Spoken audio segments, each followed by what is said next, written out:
Estamos abriendo, señoras y señores, la mesa En Perspectiva correspondiente a este jueves 8 de septiembre de 2016. Con Fernando Butazzoni, buen día. Buenos días. Carlos Ramela, ¿cómo te va? Buen día, ¿qué tal? Antonio Mercader, que regresa Buenos después de días. alguna ausencia. Buenos días para Lord todos. Mercader. A Lord, que viene de allá. Me conformo con ser. Y Oenir Sartú, que como ha estado faltando últimamente los lunes, teniendo en cuenta que hoy no venía Esteban, dijimos, ¿por qué no lo traemos? Así se reencuentra con Ramela, que hace tiempo que no se ven, ese tipo de cosas. Bueno, acá está Oenir. Buen día, Oenir. Buen día, muy buen día. Ramela siempre presente. Los hermanos del alma hoy están separados por la mesa. No te puse al lado de él. No, está Es bien. que hay otro hermano del alma ahora. Tiene otro hermano delante. Sí. Vamos al primero de nuestros temas. Asamblea Uruguay siguió ayer desmarcándose de la acusación realizada por el expresidente del Sodre, Jorge Orrico, que sostuvo que fue esa agrupación política quien no pagó los aportes jubilatorios de su secretaria durante 20 años cuando él era diputado. La esposa del ministro de Economía, Danilo Astori, Claudia Hugo, que fue durante buena parte de ese periodo la encargada del pago de los sueldos, ratificó que era Asamblea Uruguay quien hacía los aportes, pero siguiendo los criterios que fija el legislador. El legislador es quien dispone cuánto, cómo y a quién se le abona un salario, precisó. En declaraciones que formuló a BTV, Claudia Hugo explicó que la exsecretaria era jubilada cuando ingresó al Parlamento y el propio Orrico, en ese entonces diputado, dispuso que ella cobrara un extra a modo de viático sin aportes. Según Claudia Hugo, así se mantuvo todos esos años y nunca el diputado ordenó otra cosa para la funcionaria, quien al ingresar manifestó que no tenía interés en aportar al BPS. Dejo esto como punto de partida. Hay más datos, hay más declaraciones, hay más aclaraciones que se han hecho, pero después en todo caso las incorporamos. Aclaraciones oscurecen. Bueno, sí. Cada ¿Quién vez empieza? Lo primero que hay que decir es que este episodio pone de manifiesto una realidad más o menos conocida por todos, de que la remuneración de los legisladores está estructurada sobre un sistema medio absurdo, ¿no? Porque cobran un sueldo, una partida para secretaría, otra para diarios y demás, que todo el mundo sabe que no se gastan en diarios, que no se gastan en secretaría, que en la mayoría de los casos pasan a los partidos como forma de financiamiento, todo un sistema opaco y poco transparente que rige desde hace añares y que de alguna manera yo creo que se debería modificar. No digo que esto esté siendo una forma de corrupción, pero sí está siendo una forma de uso poco transparente de la plata. Y si los legisladores tienen que ganar más, que ganen más, pero que no vengan por esas partidas encubiertas que después además van para el sector y demás y demás. Ahora, la importancia de este suceso de estas semanas sobre el tema Orrico y Asamblea Uruguay parte del hecho de que estamos hablando nada menos que del sector que está integrado, dirigido por Astori, integrado por otros muchos que han conformado los equipos económicos desde hace 12 o 13 años. Y entonces ahí es cuando uno un poco dice, bueno, estas cosas pasan, vamos a no regalar las vestiduras, en Uruguay hay informalidad, pero que estas cosas pasen en el corazón de lo que es el equipo económico es algo que llama la atención y preocupa muy especialmente. A su vez, lo que hemos escuchado declaraciones es cada una de ellas peor y más alarmante. Constituyen finalmente casi un suicidio político, porque lo que dijo Asti, por ejemplo, contrariando lo que había dicho en el 2007, es bastante feo, digamos. Pero después sale la pareja de Astori reconociendo que era un pago en negro y que no se hacía, pero porque la funcionaria y el legislador habrían dicho que no tenían interés. Bueno, las aportaciones al Banco de Previsión son un derecho y una obligación. Uno no puede disponer lo hago o no lo hago, y eso debería saberlo una funcionaria que tiene un cargo importante en un Ministerio de Economía. Astori, por su parte, a las pocas horas contradice a su pareja, pero también se ampara, para no explicar mucho, en eso de que este es un tema que no hay que manejarlo públicamente y que debe ser algo interno porque es administrativo. No, es un tema bastante más que administrativo. Es un tema político, es un tema institucional y es un tema legal. Fernando. Legal no administrativo, sino de otro orden. O sea que sin querer colgar a nadie por esto, este es un episodio realmente muy triste que ha sido pésimamente manejado por Asamblea Uruguay y sus integrantes. Sí, yo creo que estoy en general de acuerdo con lo que decía Carlos. Yo creo que es un tema sin duda de interés público. Creo que es un tema que está muy vinculado al financiamiento de los partidos, muy vinculado. Y creo que yo voy más allá. Está muy vinculado a toda la estructura de funcionamiento del aparato, digamos, parlamentario y también de áreas del Estado. Yo pienso no solamente en las partidas de diario, las famosas partidas para comprar periódicos, las partidas de secretaría, etcétera, etcétera, sino que pienso también, por ejemplo, en los pases en comisión, que son otro elemento distorsivo terrible que, como decía Ramiro, también viene desde hace décadas y que, sin embargo, durante estos últimos gobiernos, que se podrían haber modificado, porque además habían espíritu y supuestamente deberían haber votos para ello, no lo sabía. Entonces, yo creo que este episodio puntual, yo no estoy de acuerdo con Astori, yo creo que es un episodio de interés público, creo que es un episodio que, más allá de que se aclare desde el punto de vista administrativo, tiene que tener debe ser como una especie de radiografía de cómo funcionan determinadas cosas. Pasan todos los días episodios que yo creo que deberían hacer reflexionar al sistema político, a los dirigentes de los partidos, acerca de qué es lo que se está haciendo mal. Hace pocos días un edil de un partido protagonizó un escándalo público en una especie de pub, de karaoke en Rivera, terminó pegándole a su mujer, escapó, después lo fueron a buscar con la policía, una serie de cosas. Y eso pasa con frecuencia.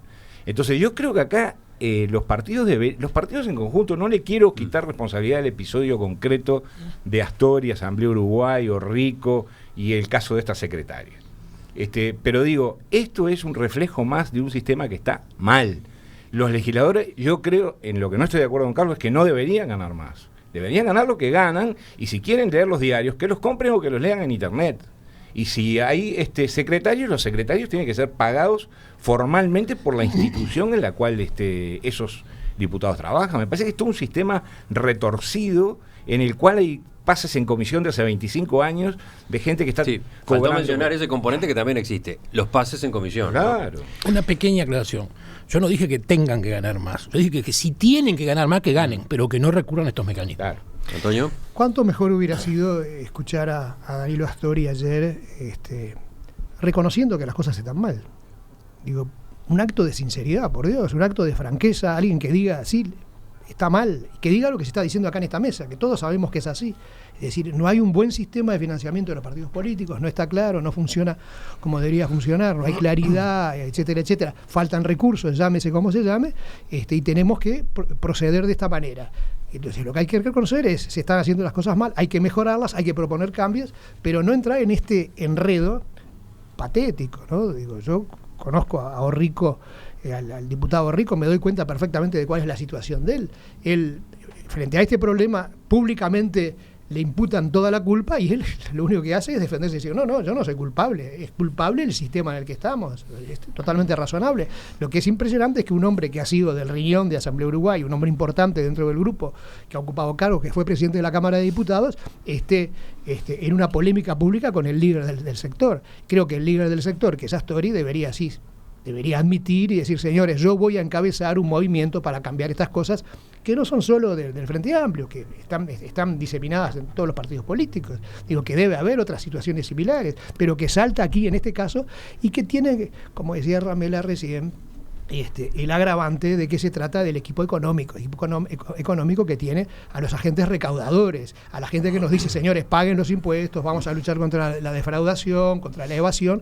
Resulta que ese grupo se convierte en un evasor y que el principal responsable de ese grupo un evasor o un tolerante de elevación, porque supongamos que efectivamente todo le correspondiera a Orrico, que fuera él quien tomara las decisiones, pero no es así. El sector sabía lo que estaba pasando, claro. El sector sabía que ahí no se estaba cumpliendo con lo que dispone la ley.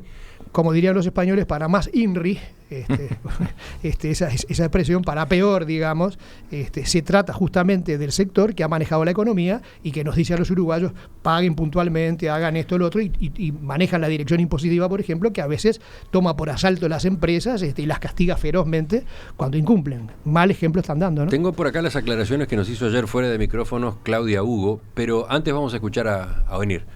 No, yo diciendo que están todas estas consideraciones políticas y que son ciertas y muy válidas y compartibles. Pero también esto tiene una cuestión específicamente jurídica. Como decir, si esto se fuera a un juzgado, Asamblea Uruguay no escapa, pero bajo ningún concepto. Por un lado, porque en definitiva se beneficia con la tarea, es decir, obviamente por la legislación nuestra son por lo menos solidariamente responsables o corresponsables de la cosa. Y por otro lado, si es cierto que existe la prueba, que yo creo que es cierto, porque así, de hecho, Claudia Hugo lo ha reconocido, que se le pagaba en el despacho del propio Astori, que era directamente Asamblea Uruguay la que hacía. Bueno, creo que no puede quedar dudas de que el verdadero empleador es el partido. La partida corresponde al legislador. Sí, pero lo que pasa es que después la administra el grupo, ¿no? Sí, pero además la partida no determina, es decir, claro, porque el problema es quién la emplea, quién le paga, quién dirige para quién se beneficia con su actividad. Y yo creo que cuando es un legislador del sector y la persona percibe el dinero directamente desde quien administra los recursos del sector político, me parece que judicialmente no podría haber muchas dudas de que hay una responsabilidad clara. Sí, porque además que Rico se puede haber involucrado. Sí, porque además bien, pero un matiz que hay que agregar acá, está claro que el sector político, y hablo de Asamblea Uruguay y de otros, cuando toma las partidas que cada uno de sus legisladores tiene para secretaría, retiene algo, ¿no? Quiero decir, no claro, usa todo ese dinero. Ahí aparece otro detalle complicado, ¿no? Pero les cuento lo que explicó ayer Claudia Hugo. Intentamos entrevistarla, pero prefirió no hablar al aire. Sí contestó algunas preguntas que le hizo la producción de En Perspectiva fuera de micrófonos. Primero, efectivamente, dice que Asamblea Uruguay retiene la partida de secretaría de sus parlamentarios y es quien se encarga de pagar sueldos y aportes. Pero eso se hace, remarca, en función de lo que ordena el legislador en acuerdo con ese funcionario, digamos, un secretario. Según Claudia Hugo, esta secretaria, la que está en el ojo de la tormenta, la secretaria de Orrico, ingresó al Parlamento en 1997 estando jubilada de primaria. Quisimos saber si efectivamente en el momento en que ingresó ya era jubilada, y me dijo que sí, en ese momento ya era jubilada de primaria. Cuando entró, dice la señora Hugo, Orrico ordenó al sector, en acuerdo con la secretaria, que se le pagara una forma de viático, sin aportes jubilatorios. Orrico nunca dio orden en contrario. Según Claudia Hugo, durante mucho tiempo los viáticos no generaban aportes jubilatorios, pero a partir de la reforma tributaria eso cambió. Ahí hubo un proceso de regularización con los funcionarios de los partidos, pero reconoció que evidentemente hubo casos que se regularizaron y casos que no, y habrá que ver quién asume la responsabilidad de esa situación. En todo este proceso, según dijo, se le dio comprobantes a la secretaria del pago del viático, pero que no eran recibos de sueldos en donde estuvieran discriminados eventuales aportes. Sí, obviamente lo que hay son estados de cuenta por las transferencias del viático que se hacía. Además, la secretaria nunca mostró interés en cobrar aportes, pero, según Claudia Hugo, ahora estaría buscando obtener más dinero por la vía del Banco de Previsión Social. Asamblea Uruguay está sujeta a lo que resuelva el BPS. Si el BPS dice que tenemos que pagar, vamos a pagar, señaló Claudia Hugo. Esto también lo dijo por su lado el ministro Danilo Astori. Yo creo que estas declaraciones de Claudia Hugo son realmente impresionantes, alarmantes, porque hay tantas cosas fuera de lugar en lo que dice, más allá de su intención, que realmente es sorprendente. Reconoce que el empleador es Asamblea Uruguay, pero dice, ya con eso le correspondería pagar los aportes, pero dice que la empleada al principio no quería cobrar, o no quería que se pagaran aportes.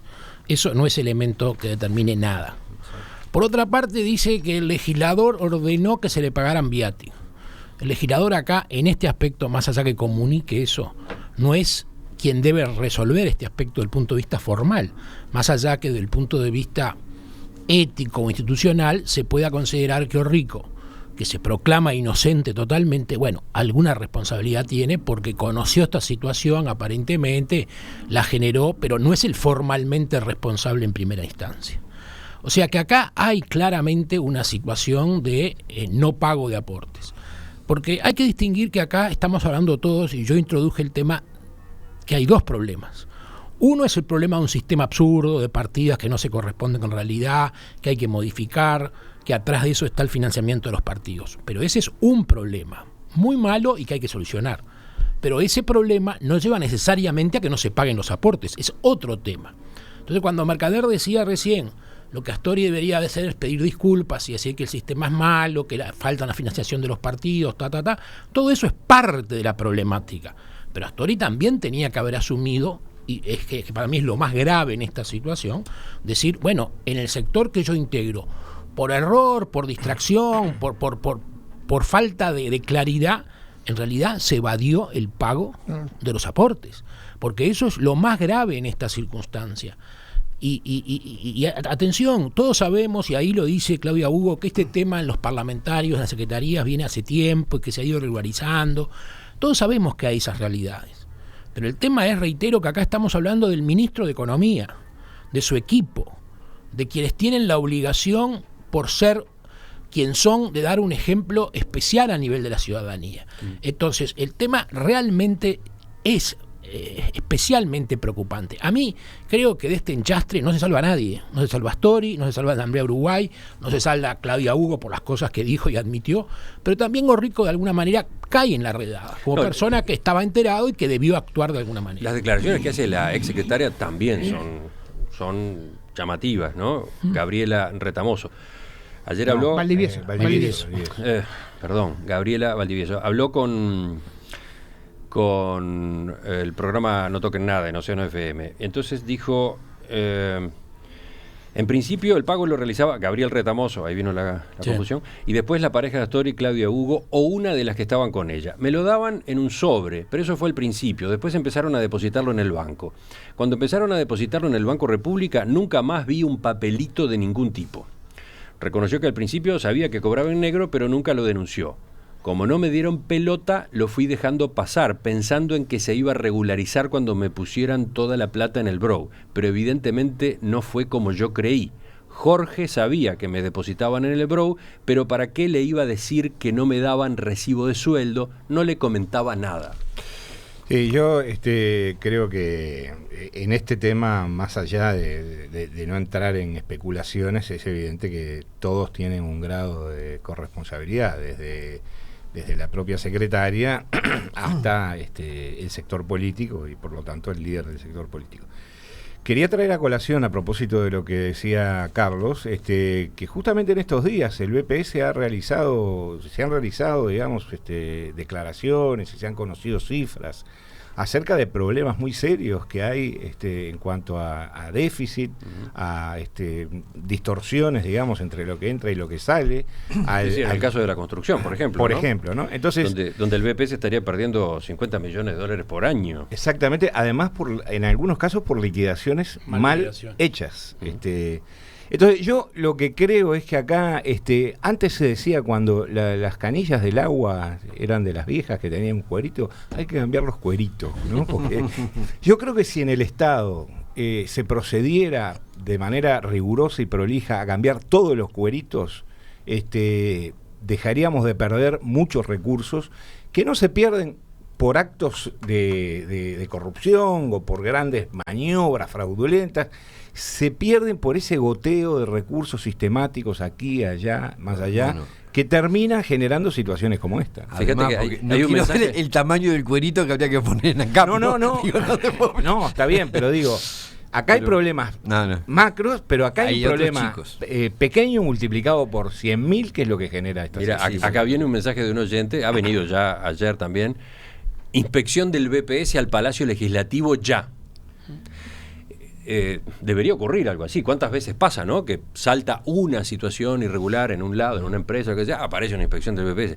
Bueno, ¿qué ocurre si efectivamente se desarrolla un operativo de este tipo, un operativo legislativo? Fíjate en qué termina derivando este cruce entre Orrico y su sector político, ¿no? Claro. Yo hay otra cosa que quería decir, que es que, primero, me parece que yo entiendo la situación de Orrico. Si él no es quien se ocupa de pagar los salarios, y si la persona no le informa, parecería lógico que no estuviera pendiente de ver si le depositaron, si le aportaron.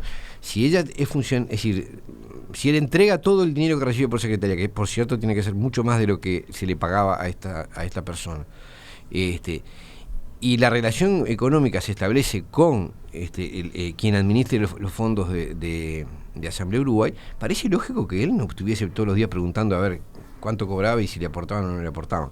Digo, me parece que es importante tenerlo en cuenta. Demuestra en el fondo que él no era quien tenía la relación laboral con la persona, ¿no? La otra cosa que quería decir, porque es algo que uno sabe, pero cuesta admitirlo así nomás. Esta situación absolutamente económica, de conflicto privado, digamos, el conflicto económico es un conflicto privado que nos interesa a todos por las consecuencias que presenta, pero en el fondo es una pelea sobre quién tiene que pagar una deuda. Apareja que Orrico se ha cesado del cargo que ocupaba. Y lo dejamos pasar, es decir, todos sabemos que la política tiene esas cosas, pero pocas veces se ve con tanta nitidez. Es decir, no hay una razón. Bueno, el propio Rico, cuando se dejó el cargo, presentó una carta de renuncia en la cual él decía que era por motivos personales. Después surgió que había sido porque se le había retirado la confianza política. No, por eso, no. Pero de hecho, después se supo que incluso la ministra le pidió la renuncia. Por eso, pero porque su sector político le había retirado la confianza política. Pero eso es lo que estoy, no se sabía el motivo, pero no se sabía el motivo. No, ya lo sé, Después a lo que va Fernando es que muchas veces en política se utilizan expresiones que no responden a la realidad, ¿no? Renuncio por razones personales. ¿Y qué hay detrás de esas razones personales? Estamos totalmente de acuerdo. Digo, es una práctica que sabemos que existe. Lo que digo que pocas veces se ve con tanta transparencia. Así que no hay un conflicto ideológico, no hay un problema ni de ineptitud, ni de omisión, ni de delito, ni de discrepancias de orientación en la gestión del cargo en el que estaba Orrico. Es puramente un conflicto económico con el líder del sector. Apareja que la ministra, que es de otro sector, le pida la renuncia. Me parece una cosa preocupante, ¿no? Porque en el fondo revela que hay una especie de manejo patrimonial de los cargos. Es decir, bueno, esto le corresponde a fulanito y todos sabemos, no nos caemos ninguno del catre, todos sabemos que existe. Fernando quería hacer un apunte a propósito de lo que decía Buenir. Tan es así con respecto a eso de por razones personales, que a mí me tocó la misma situación, es decir, renunciar a la presidencia del SODRE. Exacto. Dije por los motivos, y nadie me creyó.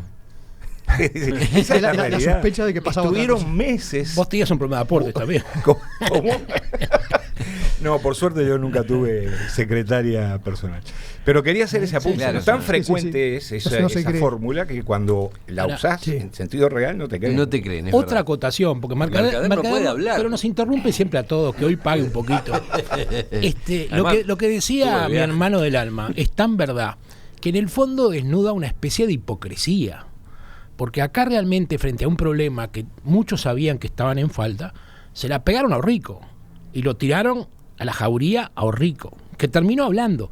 Porque está claro que Orrico, que yo digo que puede tener alguna responsabilidad por omisión, si sabía esto y si estaba enterado, porque debía haber levantado la mano, pero no tengo claro si lo sabía o hasta dónde lo sabía.